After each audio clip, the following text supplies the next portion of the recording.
Hello, everyone, and welcome to the 8th meeting of our virtual seminar series on central banking and digital currencies.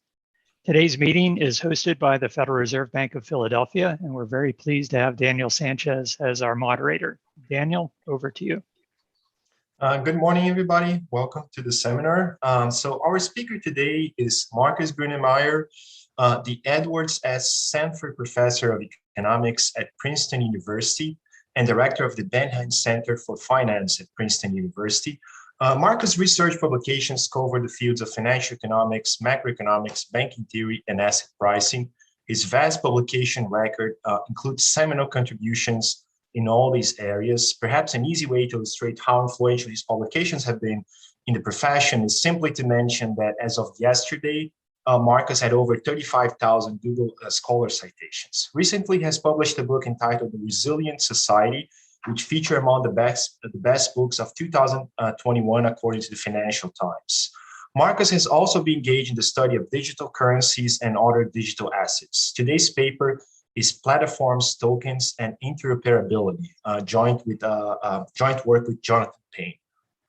Our discussion today is Charles Kahn, Professor Emeritus at the University of Illinois at Urbana-Champaign and a research fellow at the Federal Reserve Bank of St. Louis. Charles has a vast publication record, including works in financial economics, monetary theory, banking theory, and the economics of payments. Many of his papers are considered seminal contributions to these fields. And let us not forget that Charles has also co-authored a well-known paper on the solution method to linear difference models under rational expectations. And for all these contributions, we are in his debt. Without further ado, I invite Markus to start his presentation. Thanks, Daniel, and thanks to everybody. And that's, as Daniel mentioned, that's joint work with Jonathan Payne, who is also here. And you can ask all the cut-off questions to Jonathan.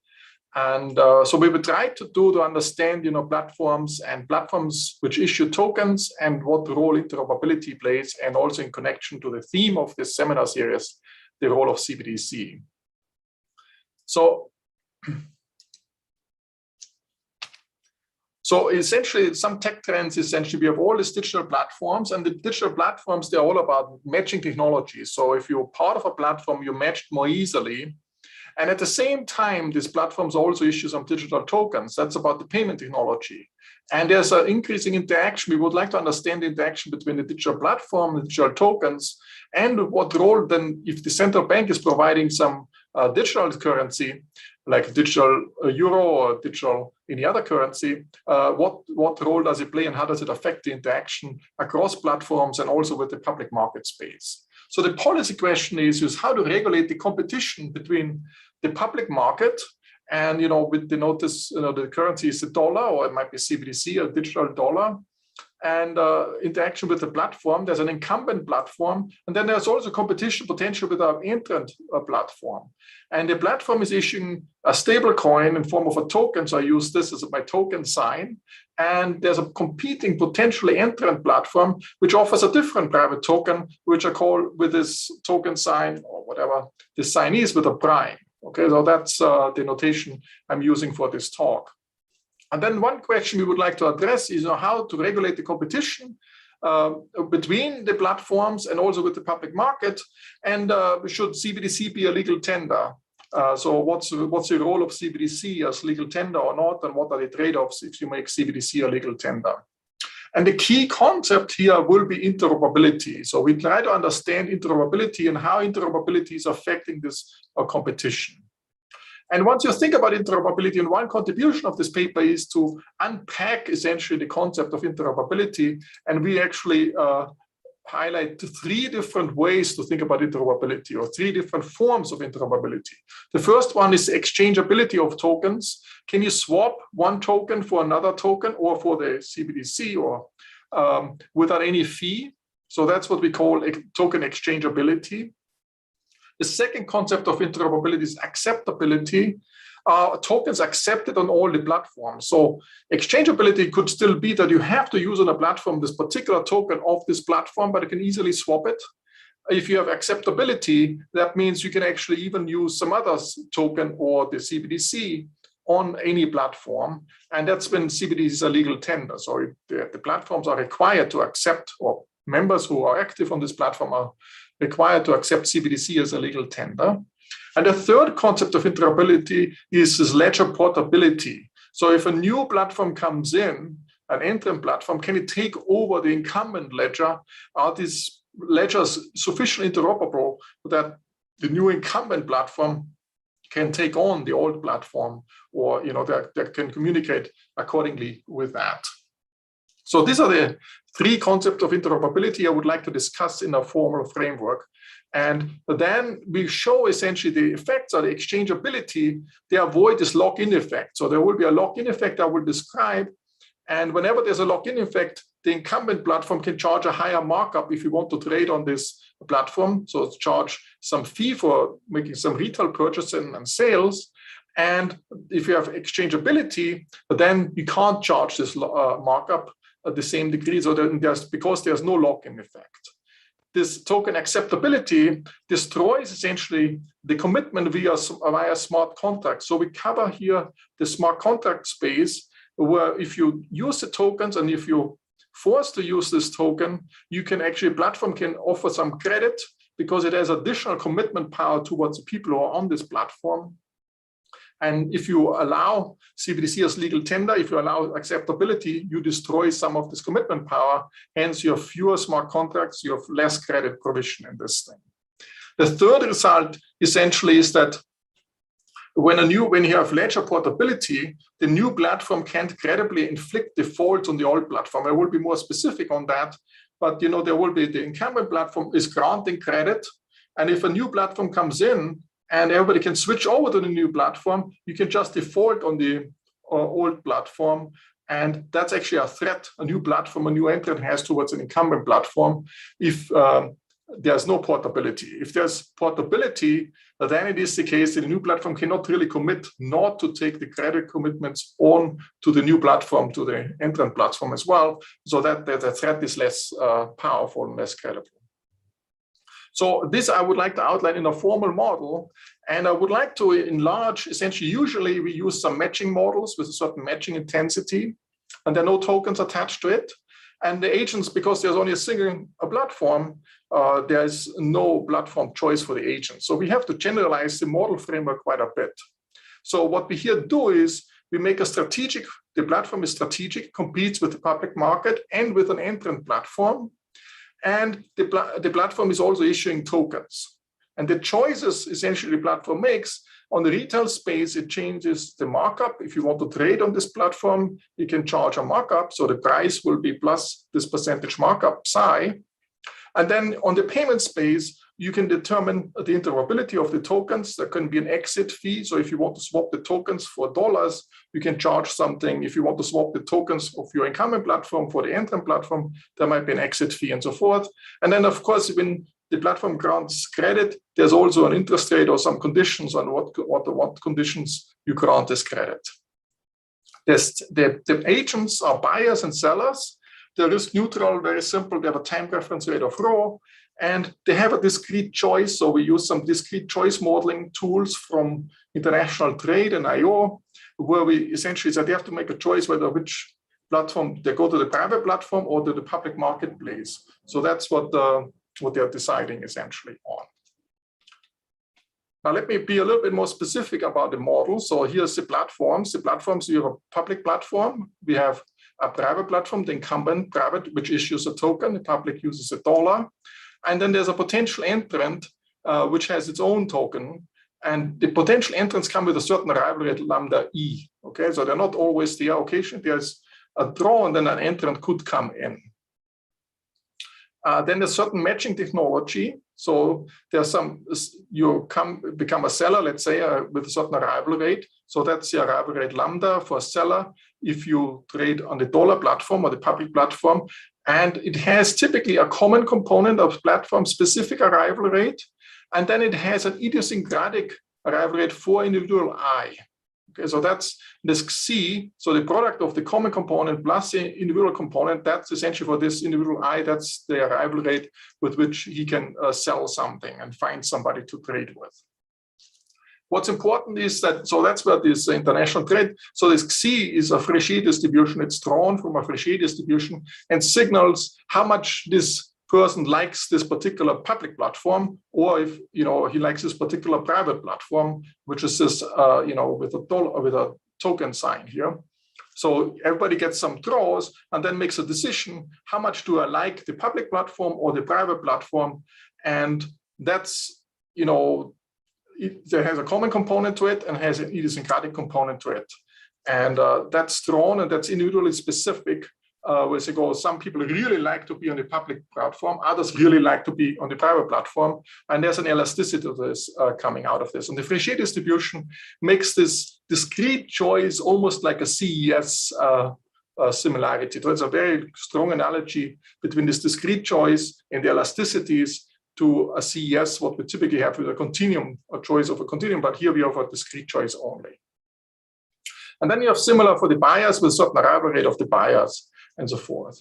So on top of it, occasionally there might be new entrant platform as well, and a new entrant platform could have a higher matching rate. So it comes in with a matching edge or has some bigger advantage compared to the others. So when an entrant enters the public market with matching rate, so typically we assume when a new entrant would enter, the public marketplace will also get this extra edge that the ratio stays the same. So it stays all very stationary. Now, the timing of the agents, it's a continuous time setting. The agents observes this trading rate on the platform, so this lambdas, then the agent decides which platform to search on, then the trading opportunities arise, and then all agents trade competitively at a platform-specific price. For the seller, it's that price, and for the buyer, it is a lower price and a higher price because there's this markup on top of it. So that's a setup.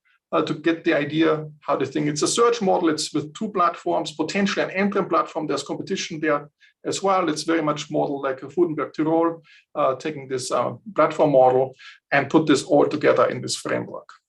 So what we want to do now is use this model and use first a model without credit, and then a model with credit. So the first model, it will be the seller comes in, he sells something, and then he gets some tokens, and he has to wait until randomly he becomes a buyer and wants to buy something. So that's a model without credit. So essentially everybody comes in as a seller first, and then gets some token or some dollars or whatever he prefers, which platform he prefers, and then he can switch if he wants to at an exit fee, and then he becomes a buyer. Later, then I will do a model with credit and smart contracts, where first you come in as a buyer, so you need to borrow something from a platform, and the platform the private platform has more commitment power until you borrow until you become a seller, because with random arrival rate you become a seller later on. So let's first go to this model one without the credit. Okay, so the platform is setting the markups for the good prices, so there's psi, and is setting here essentially the exit fee if you want to move from the tokens into the dollar or from the token to the new entrant token. So these are the fees the platform is setting. And that's where the interoperability, the first interoperability, when you set this equal to 0, then there's exchange interoperability, okay? There are two decisions. There's a decision for each agent to decide, should I use tokens or should I use dollars? And occasionally when a new entrant comes in, I have to decide, should I switch from the old tokens to the new tokens, to the new entrant platform, okay? So what happens, you are a seller, and then at a random point in time, so that's what this Basor arrival rate indicates, become a buyer. Okay, so and you have to decide then, when you're a seller, which platform to go to, and then which platform to search for, and whether all tokens or dollars. And then of course there will be some other guys who were sellers beforehand, and then there will be buyers. When you're a seller, the others will be buyers. So this is for the others now.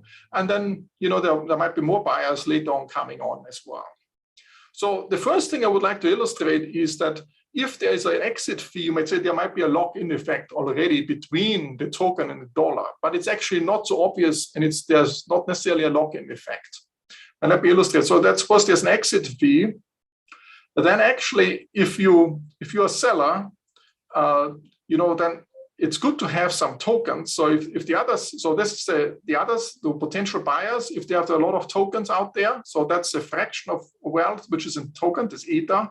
and dollar is the fraction of wealth which is dealt by the others in dollars. So if you're a seller, it's actually good to have some that you have some token.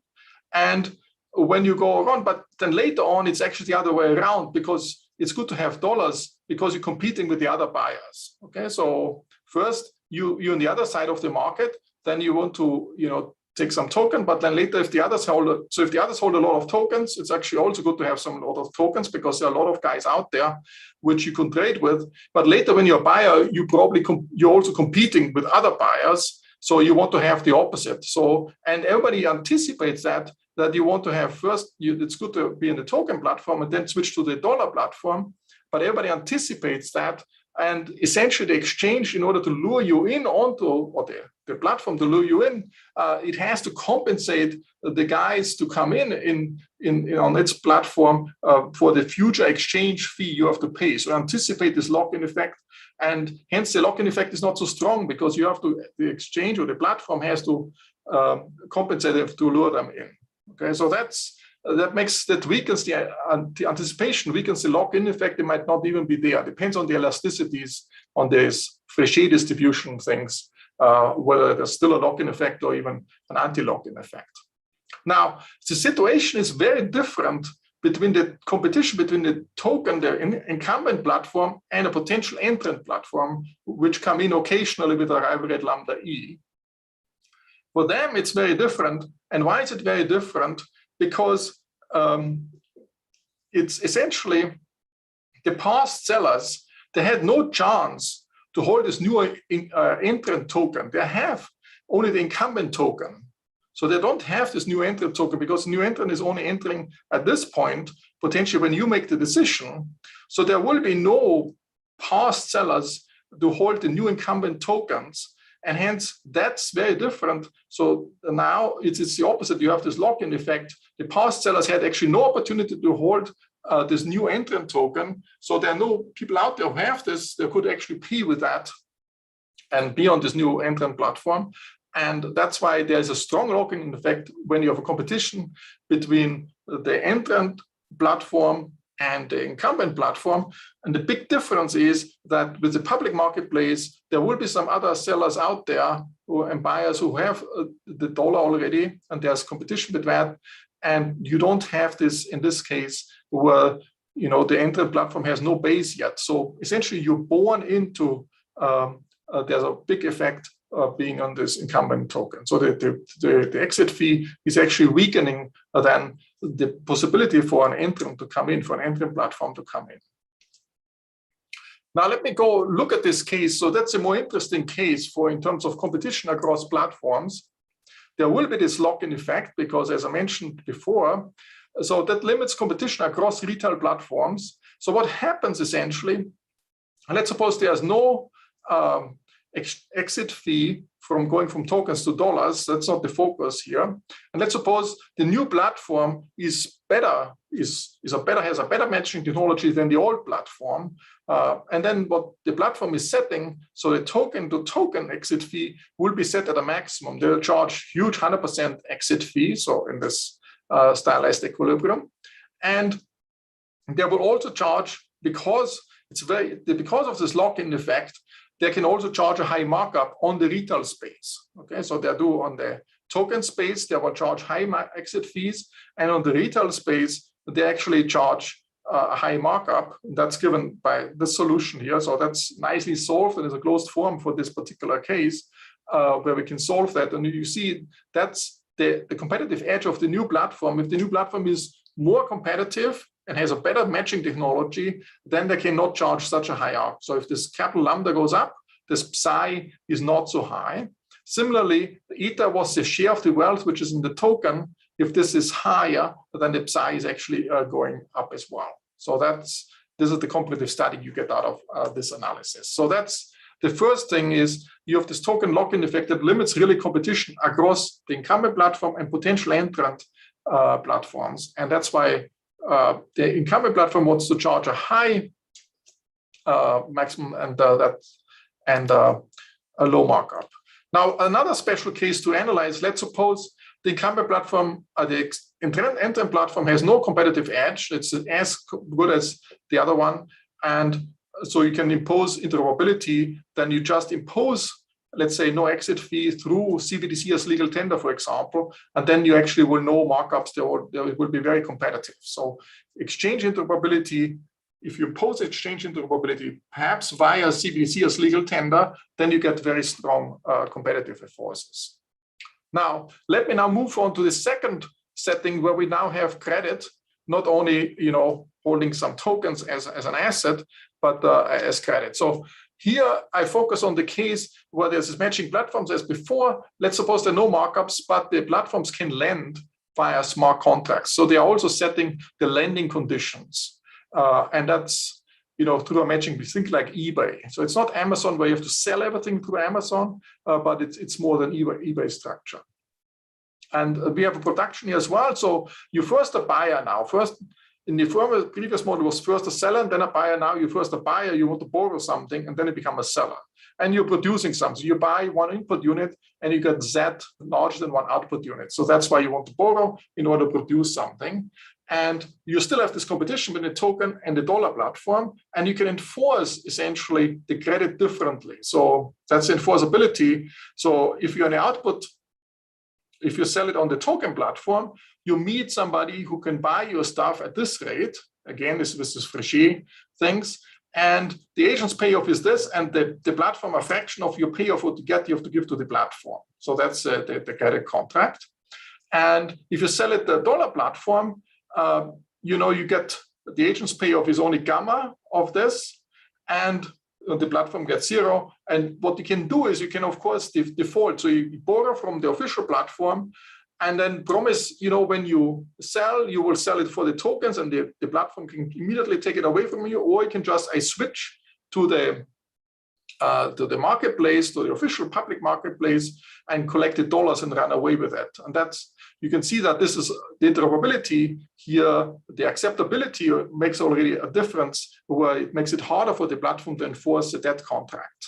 So without acceptability, you only default and sell at the dollar marketplace if your personal, this difference is small. Okay, so for example, the advantage of being of this more high matching rate of this token platform for you is compared to the public platform is small. With acceptability, for example, if CBDC is legal tender, then it actually kills the commitment of the smart contracts. So it's actually impossible for the platform to enforce it. And that kills essentially the credit the intermediary, the platform can give. And what happens then, you get a whole different structure in the retail market space. So any matching platform cannot really implement this lending because the CBDC as legal tender is killing that. So you will have something like Amazon's where all the trades have to go through Amazon. It's not only a matching platform where the buyer and seller meet and trade. It has to be always bought and sold by Amazon, some intermediary. So whatever you do on the CBDC side, on the acceptability side, has huge implications on the retail market. 4 minutes, Markus, please. Okay. Now, you also have, of course, competition coming for the potential entrant. So that's, again, the agents also choose between the token and the potential entrant token as before. And here something interesting happens. There's a so-called, we call this an anti-lock-in effect. So it actually hurts potentially the incumbent platform. So there's compared to the entrant. And what can happen is the entrant platform goes to the agents who have tokens or have credit with the incumbent platform and say, if you come over to you, you can default on your incumbent platform. Okay, so why don't you come over? And that actually makes it very tricky. Let's suppose there's a new entrant coming, has no competitive edge at all. He just comes to this agents and says, okay, if you come over, you can default on the old platform and just you have the same matching rate with us. Why don't you come over and just default on your loans? And the incumbent platform essentially wants to fend this off and wants to pay off the entrant through potentially killer acquisition. So whenever with Lambda E arrival, a new entrant might come, the old platform says, I pay you off, I acquire you, make a killer acquisition, and then to buy off the threat. And of course, this creates some additional cost for the incumbent platform. So it's the incumbent platforms constantly, when new entrants come in, potentially come in, they have to acquire them and pay off this potential entrant. And that increases the cost of providing loans because, you have to pay off all this killer. I have to do all these killer acquisitions, which has no value created to that. The only thing it does, it just makes sure there's nobody else coming in. And that means that you give a lower, the loan book will be smaller, because the higher the loan book is, the more you have to pay off to fend off this killer, to make a killer acquisition to fend off potential entrant. And there's an interesting element to it. If your ledger is very portable to the new entrant, then you can actually, the threat of the entrant is actually much lower. So because then actually the incumbent platform will say, you will not really get this my customer who owe me some money, because when you take over my ledger, you will still go to the customer and say, please pay back your loan.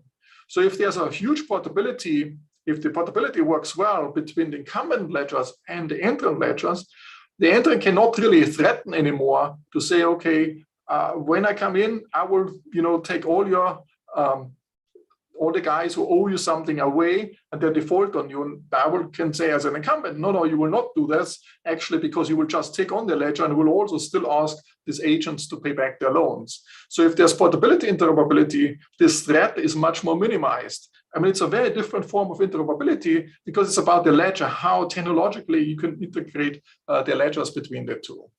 So that's, let me conclude with that. So what we try to do here is we would try to build a search type model where there's two platforms or potentially three platforms competing, and try to understand how it interacts with the token issues. And there should be, retail platforms and payments. Should they be allowed to merge? That's an extra question I didn't address yet. But the main focus here was how to regulate the competition across platforms and what role does CBDC play? And there are different interoperability concepts. And some of them can be implemented via CBDC as legal tender. But there's this exchange interoperability, this acceptability interoperability, and that's at the end, this portability, this ledger interoperability.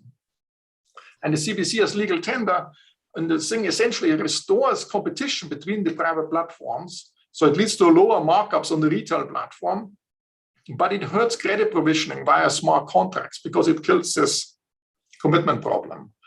And this portability of the ledger reduces the necessity to have killer acquisitions all the time, and hence reduces the incumbent platforms to run this platform efficiently.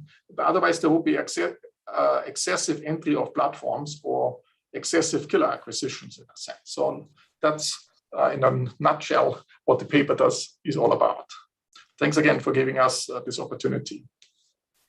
Thank you very much, Markus. Thank you so much. Now, Charles, you want to start your presentation?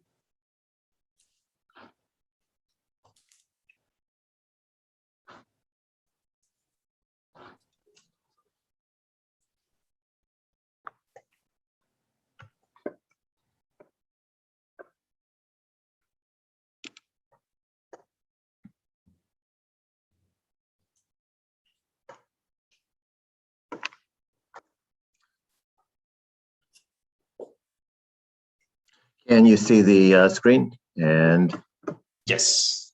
Okay. F5, I think. F5, I will try it again.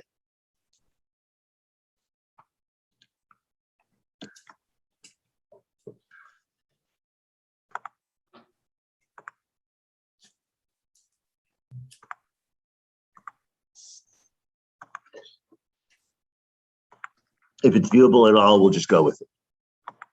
Okay. Yeah, I can see well. So okay. Thanks for inviting me to discuss Markus and Jonathan's paper. Interoperability is the theme of the paper, and I want to start by talking about the importance of the issue, and then I'm going to spend some time contrasting the typology of interoperability that they use in their analysis with the alternative typology that's currently in use, which I think is going to shed some light on the limitations and strengths of their model. And finally, I'm going to give my interpretation of their model and of its conclusions. So For quite a while, I've argued that the main issue for any potential new payments arrangement that hopes to get mainstream is how it will integrate with existing payments arrangements. How do you get funds into and out of it? How do you link up to someone who's not already part of that system? I think the belief in the centrality of interoperability is now conventional wisdom. And meanwhile, the crucial regulatory questions are what standards to set regarding that interoperability. Tech types fight lots of battles over the definition of interoperability, but we can go with the CPMI definition.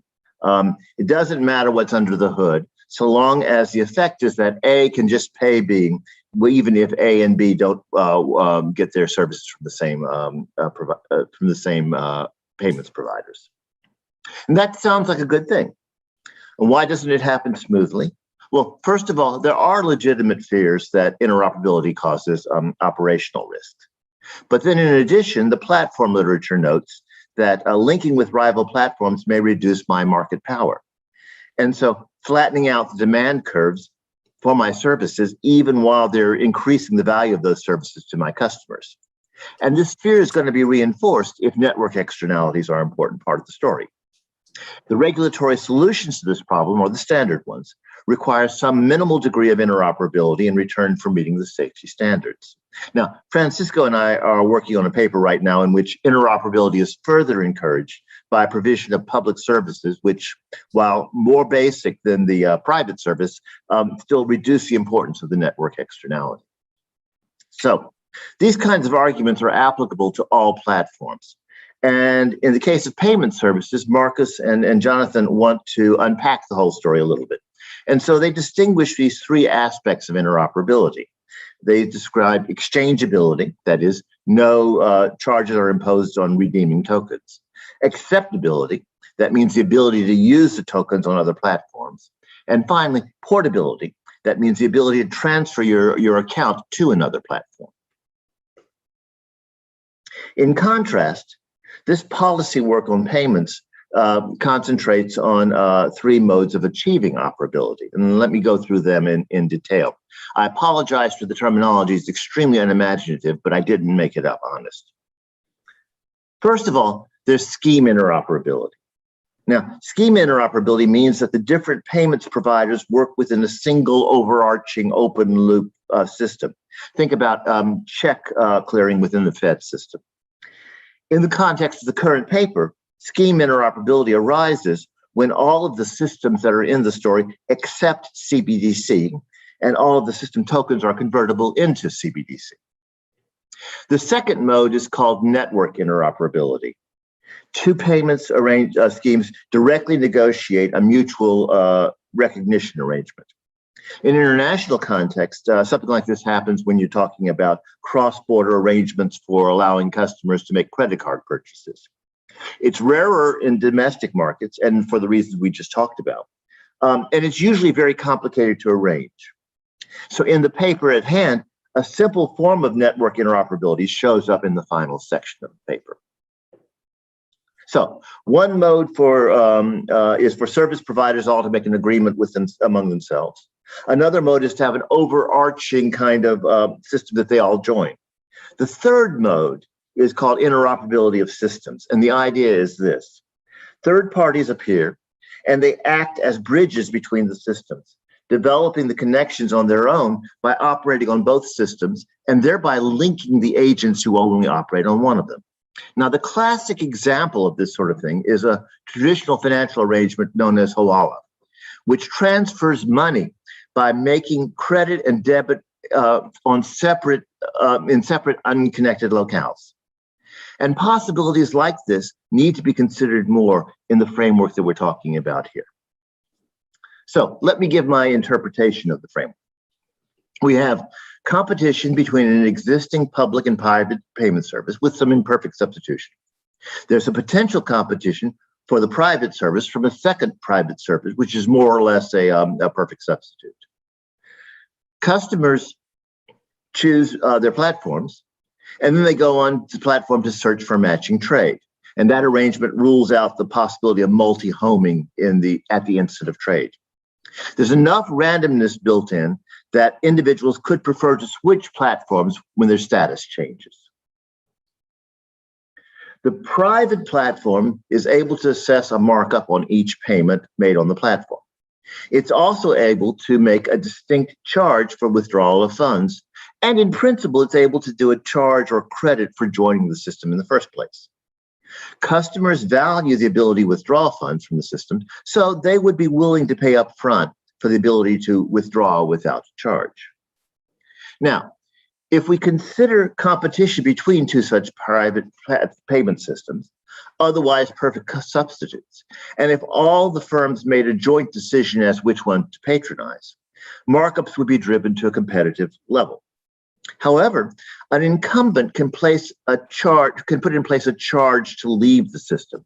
For example, the charge could be in return for an upfront subsidy to join the system in the first place. This charge locks in the users. And by locking in the users like that, you increase the differential that that an agent would have to pay to lure them away. If you want to think about it, you can think about this as exactly what a mobile phone plan does: give away the phones up front and lock customers into contracts. Same story. Now, if we consider, notice though, that there are different charges for using the token for payment versus redeeming the tokens. This assumes, though, that the operator can distinguish a sale of goods from a trade of tokens. So a surreptitious hawala, and after all, hawalas are often sidelines to other businesses, could disrupt the arrangement, making a disguised arrangement that looks like it's going to be a sale, but it's in fact an exchange of tokens with somebody else, and therefore limit the cost of the exchange of a sales markup. Now, the basic model assumes that the agents get tokens by receiving them from others and in return for sales of goods. The extension model wasn't complete in the version I received, but the outline was clear. It assumes that the initial cache of tokens can be acquired by a loan from the payments operator. To ensure the repayment, you're going to need some collateral. And in this model, the inventory of that is the collateral itself. As soon as the inventory has been sold, the assumption is that the payment arrives through the payment system, and then a smart contract automatically diverts the appropriate amount to the payment system operator to repay his loan. That's an interesting twist on the traditional account of why banks integrate payment services and lenders. The standard story is that by observing the customer's payments and receipts, a bank can keep an eye on the customer's creditworthiness. Here, the argument is flipped. By watching when the money comes in, the payment operator can grab what he's owed before the borrower can withdraw it. This is reminiscent of processes that work in papers on clearing and settlement and wholesale tiering. And it may be more appropriate in that context than in the context they're looking at here, because for the story to work here, the payment system must be able to monitor all of the transactions of the borrower. If a sale can be made on another channel without the payment system observing it, then the power to collect evaporates. Doing it more generally, this is really an example of a moral hazard problem with side contracting, or with side trades, and that's another old literature that probably ought to be referred to. The payment system's ability to collect on the debts is going to be limited to an amount equal to the convenience advantage that the borrower gets from using the monitored system rather than going off and trying to use some other unmonitored system. And except in extreme cases, and by extreme case, I mean something like a story of a company store in a remote mining community, which can give credit in the assurance that the individual can never trade anywhere else. Except for extreme cases like that, I think this is a possibility is unlikely to be significant in the real world. The third effect that the paper considers is non-portability. The sellers value the payment services. Therefore, they're willing to maintain the relationship by continuing to pay the initial loan. Sellers value the relationship because there's no alternative available. The lender will pay to maintain that power over payments, since without it, his loans are worthless. Therefore, it's going to waste money keeping out entrants. However, Suppose it's the case that suddenly a powerful payments provider arrives. The former payment system would be able to negotiate with the replacement to obtain value from the transferred portfolio. And this means the incumbent will waste fewer resources trying to keep entrants out. An analogy is probably going to make that clearer. Customers of a mobile phone company have borrowed to buy locked phones from the company. A new mobile company enters, and customers are going to switch and default. Deterrence is the cost of doing business and reduces the incumbent's willingness to provide the services. So let the incumbent offer to sell its portfolio, loans, and lock codes on the phones to the entrant. It certainly eliminates the wastage of the phones, and it may maintain the enforceability of the contracts. But it requires a lot of steps. First, the new entrant has to be a monopolist in turn. If power is shared, the threat is weakened. And secondly, the new entrant must be able to identify the existing customers, to hold them to the old debts, and refuse them new service if the debts aren't honored. If these guys are able to sneak in as new customers, then the arrangement's going to fail, unless the value of the phone to the customer exceeds the loan balance, but they weren't a debtor in the first place. All right, let me summarize. This is a brilliant framework for dealing with payments issues of fundamental importance. The basic structure used in the first part of the paper is surprisingly tractable, and it can be used to get to real insights about the interoperability in payments. The second part of the paper, linking credit payments and smart contracts, is insightful, and the consequences of it are worth exploring. My main reservation about the second part of the paper is that because results are so tightly tied to the model specifics, they can't be used to address some of the key costs and benefits of interoperability. Thanks. Thank you, Charlotte. Thank you so much. Markus, do you have a few remarks you want to say? Yes, thanks a lot, Charlie. This is fantastic. I think it really shows your expertise in this area. We're very grateful for your reaction and comments. So let me just make a few points, and perhaps Jonathan can chime in as well. We haven't really looked at this Hawala structure. That's an interesting thing we really have to think about. But the default, let me say, you can actually default in our setting and move to the other platform, but you want to stick to the old platform if you have a higher matching rate in the old platform. So there are some guys who get idiosyncratic fragile shocks, and they think they will find much more quickly a counterparty to trade with if they stay with that. And that's why they're sticking with the tokens. And others who have a lower matching rate, they will actually default. So there is the possibility to go to the other platform, and there will be a fraction of the guys who always move over there too. But all the other things, are fantastic to put in perspective, and you have a much broader perspective here on the interoperability aspects. So we are very much appreciative. We'll probably follow up on you to get all the related literature in this framework as well. Jonathan, do you want to chime in as well? Yeah, sure. You're right about the defaultability. So to default, you have to go away from the platform and trade. So that's the cost, as you say. So yes, if you're the only store in town, then you can enforce the contract very well because there's really nowhere else to go and trade. If there's a lot of other trading options that look very similar, then the contract is harder to default. It's harder to enforce. So in that sense, yes, it is a question of if you have these big retail platforms, how much can you really encourage people to come back and satisfy contracts because it is, Amazon or a platform that has a sort of a dominance over the trading space. Thank you, Jonathan. We have a few questions here from the Q&A. Jonathan has been very efficient answering some of them, but let me get one.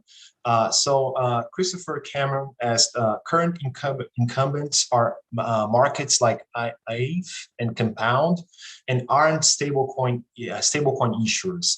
Is this model assuming that platforms would tie up with stablecoin issuers, or are tokens other than stablecoins considered to be the competing tokens versus CBDC? So perhaps I can quickly, and then Jonathan probably give already an answer. So essentially what we do in this paper, we don't go into, we just assume stable coins, because if you don't assume stable coins, then the platform has more policy space. So it can also strategically decide how much new tokens to issue, what the money supply will be. So there's a broader strategy space. So far, we didn't look into that. We just narrowed it down and said, okay, the money supply growth is the same as in the dollars, or there's a stable relationship in terms of price.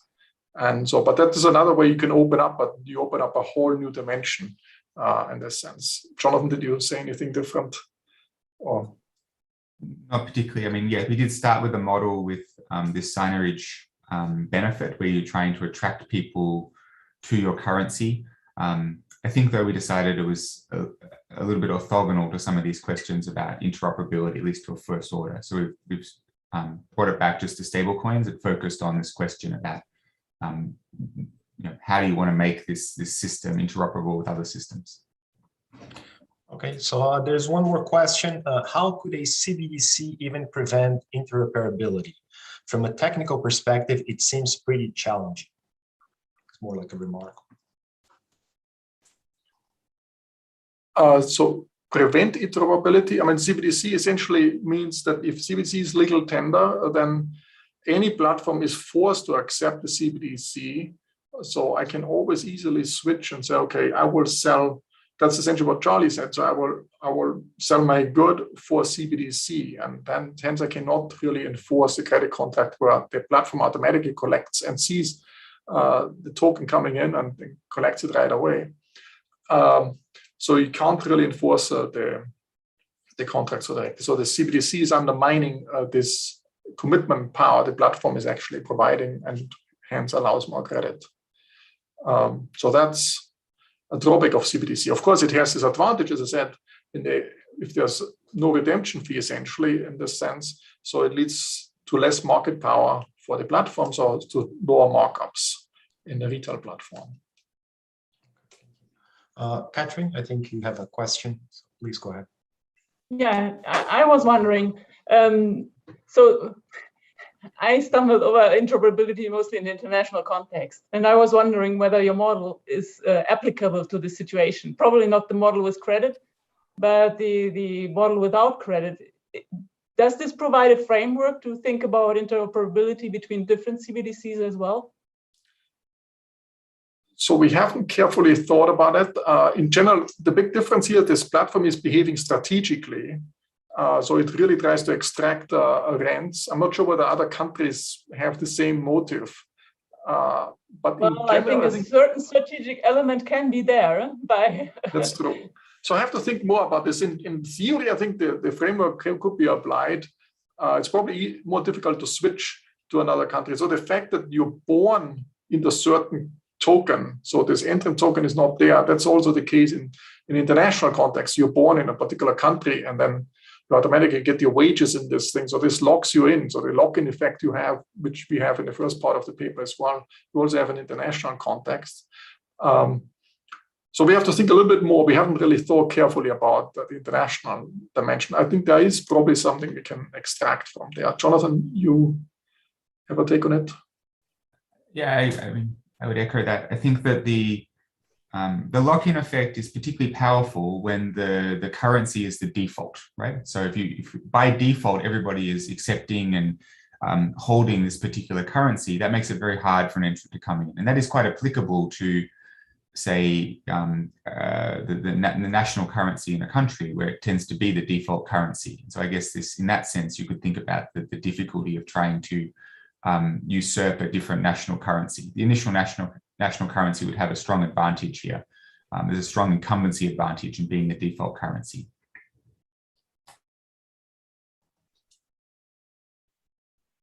Okay.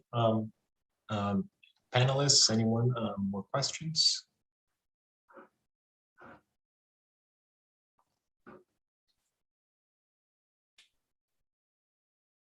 Yeah, maybe let me just throw out one here. I mean, you argue that as CBDC comes in, these smart contracts are harder to enforce. I mean, it sounds to me ultimately, and I must confess, I came a little late to this talk, so maybe answered this previously, but it ultimately sounds to me like a limited enforcement type issue, right? That if you can't commit to something, then I think we know from contract theory that you should make an upfront payment, right? You should post a bond, right? So the question is which side is committed. So it looks to me here that the platform is offering a service, and if people want that service because they can match better on that platform, but then a CBDC would destroy, possibilities. Couldn't that be resolved by having people come to the platform, make an upfront payment to the platform operator, and say, "Now give me access to the platform, and we can have all these smart contracts into force. And if I don't obey, you take away my bond that I pledged initially." Yeah, that's correct. So what we assume, as I probably didn't stress, that you come in with nothing essentially. You have to buy this input, and you have to take some credit because you don't have any additional resources to pledge as a collateral. So the idea essentially is the platform itself, by having this better enforcement technology, is itself a collateral in a broad sense. And that's what we see smart contracts essentially as a way to provides a commitment device. And you want to stick to it if you have a higher matching rate with this platform compared to the so you would like to sell at it because you find more easily some opposing party you can trade with later on. And this itself gives the platform more collateral power, more commitment power, and that you would like that what it offers. So it's often said, when you talk to people from Alibaba and all these guys, information is the new collateral, and it tries to reflect this to some extent, that the platforms have this ability to offer some credit because they can enforce the credit more easily. Jonathan, do you want to? Sure. I mean, the agents want to be able to collateralize future sales revenue, like future accounts payable, like a bill of exchange. And the observation is that under two conditions: one, people find it more desirable to sell their goods on the platform, right? So, not being able to sell on the platform is costly. And secondly, you can write a smart contract that dictates what currency you're going to receive the payment in. So that the platform, even though they're not intermediating the trade, the platform can kind of see the ledger and is able to write a smart contract on where the funds are going to go. In these situations, the agents are going to be able to collateralize more of the future sales revenue.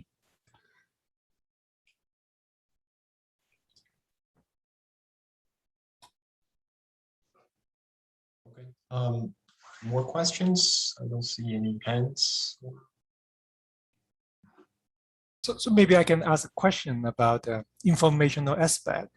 You already mentioned how the platform maybe can use the information to provide credit. So sometimes people argue that this platform, maybe Alibaba or Facebook, they try to issue a payment instrument to collect more information to enhance their, say, ad targeting services, right? So because when people use their payment instrument, they may use it also outside of the platform, so that allow the platform to acquire even more information to enhance their, to enhance data generation and monetization. I don't know if that would be something relevant to your model. Yeah, so the information the platform has, it just sees the transaction paid with the ledger. So in a sense, it has a better enforcement technology through this ledger payments. It sees the payments on the ledger. So we don't have this element that the platform might see even outside of the ledger a lot of activities and can combine that. So this element we don't have. So we thought at length about this informational advantage. But then people told us, Google can see every email, and they can analyze what purchase you did online as well. So the question is, does the platform have an edge over Google, who can look through all your emails and all your, essentially indirectly all your payments as well? So then we weren't sure whether the informational story is the key, and we thought much more this commitment story is key. Of course, it has a information component that they'll see when you pay through the ledger, then they'll see it.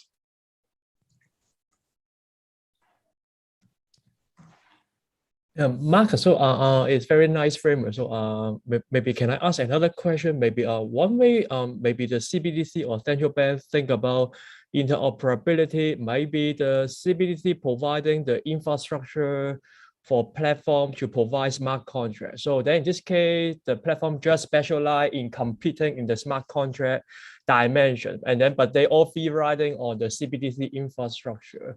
So what do you think about that?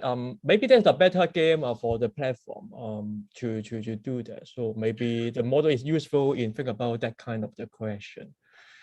I don't know. So yeah, so you can think of that. Yes, some CBDC structure is the infrastructure, and somehow it's designed in such a way that the private platform can still enforce the credit contract. So somehow the information and enforceability is guaranteed. So whenever something is paid on the CBDC infrastructure, it is also the information is passed on to the platform, and then somehow enforcement is possible.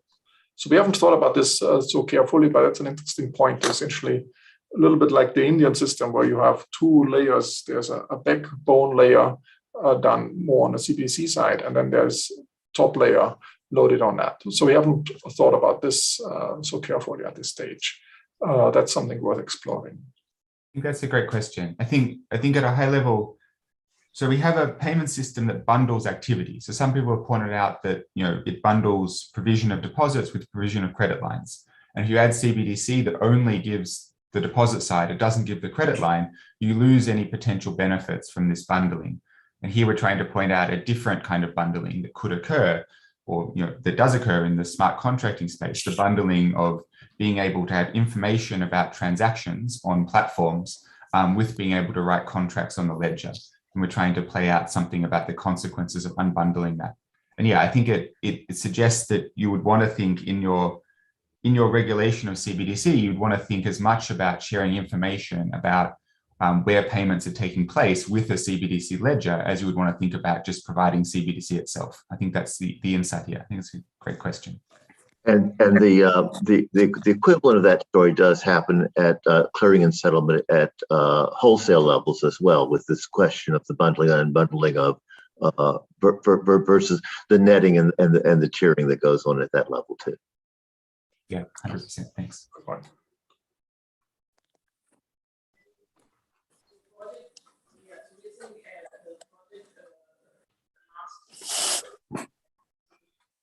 Can I ask a question? Yes, please. I believe at the beginning, one of the authors mentioned that it was not driven by seigniorage. So if you look at the central bank balance sheets today, very large with no timetable to unwind, can the model work if stable coins backed by central bank reserves only, not by other HQLA? If stable coins backed by central bank reserves are a proxy to CBDC, and the technology, which largely lies with fintechs and non-banks, can be used, you may have interoperability route because banks don't have a vested interest given the intraday netting, etc. I did not follow the model fully, but I believe, could this change bridge the gap between the paper and Mr. Kahn's last two comments?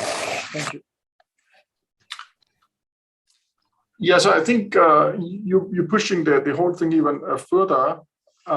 So we essentially go for a stablecoin arrangement. How the stablecoins are backed, whether they're with central bank reserves or not, we don't go into this issue. So we take this as given. So the paper is not going so far to really look into that as well. So of course, you rightly pointed out that central banks' balance sheets are very large at this moment. So there is a lot of space to go on the liability side for central banks as well to issue something which then stablecoin creators can hold as a narrow banking arrangement. So we did not go into this world too much because we tried to focus here on the interoperability, but these are also important issues one has to keep in mind. Okay. Yeah, so we have one more question, maybe from the Q&A.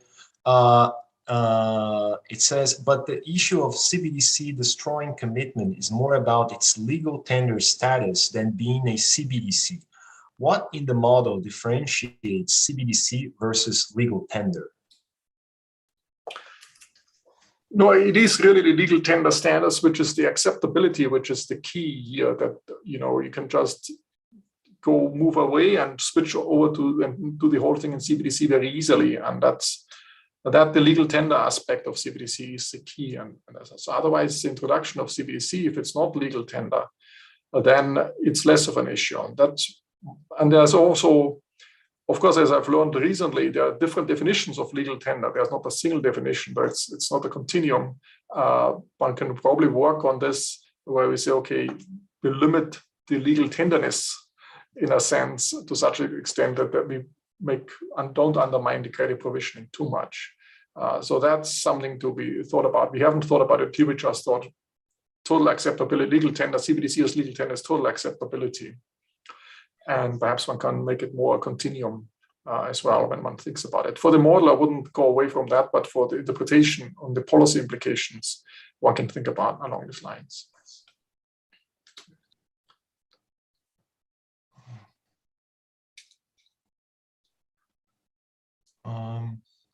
Okay, so thank you very much, Markus, Jonathan, and Charlie. Thank you very much for all the answers and then all the clarification. So I'll turn to Todd to close. Okay, yeah. So thanks everyone. Thanks Markus and Jonathan, and thanks Charlie for interesting presentations and a lively discussion. I hope everyone will join us again next month on Thursday, December 16th. Our next session will be hosted by the Federal Reserve Bank of Richmond, and Wei Zhang, also from Princeton, will be presenting. He'll talk about the data privacy paradox and digital demand. Until then, thanks everybody. Thanks a lot, in particular to Charles. Thanks a lot, Charlie. Thanks to everybody. Thank you. Good to see you.